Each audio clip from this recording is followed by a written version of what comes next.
علی امین گنڈاپور کے خلاف اثاثہ جات کیس، نیب کو جواب جمع کرنے کی ہدایت۔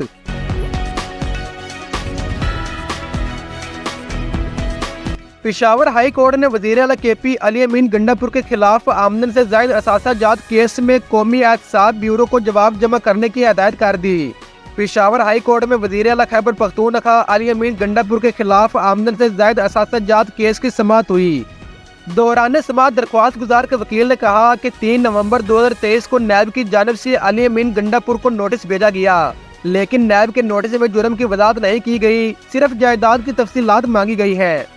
وکیل نے کہا کہ 24 نومبر کو علی امین گنڈاپور کو دوبارہ نوٹس بھیجا گیا، جو کہ بعد نیتی پر مبنی ہے۔ نیب کے قانون کے مطابق نوٹس میں جرم اور مانگی گئی تفصیلات کا ذکر ضروری ہے۔ درخواست گزار کے وکیل نے عدالت کو بتایا کہ جس وقت نوٹس دیا گیا، علی امین گنڈاپور اس وقت وفاقی وزیر تھے۔ نیب قوانین کے مطابق گواہی دینے والے افراد کو عدالت میں پیش کیا جائے گا۔ وکیل نے استدعا کی کہ نیب کی جانب سے 2 نوٹسز کو غیر قانونی قرار دیا جائے اور ہر قسم کی کارروائی سے روکا جائے۔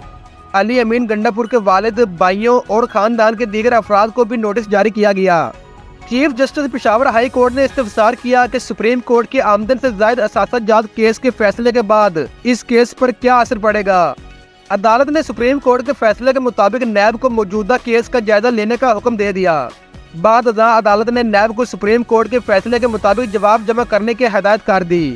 واضح رہے کہ 12 مارچ کو الیکشن کمیشن آف پاکستان نے مالی اثاثے ظاہر نہ کرنے کے کیس میں وزیر اعلیٰ خیبر پختونخوا علی امین گنڈاپور کو 26 مارچ کو پیش ہونے کی ہدایت کی تھی۔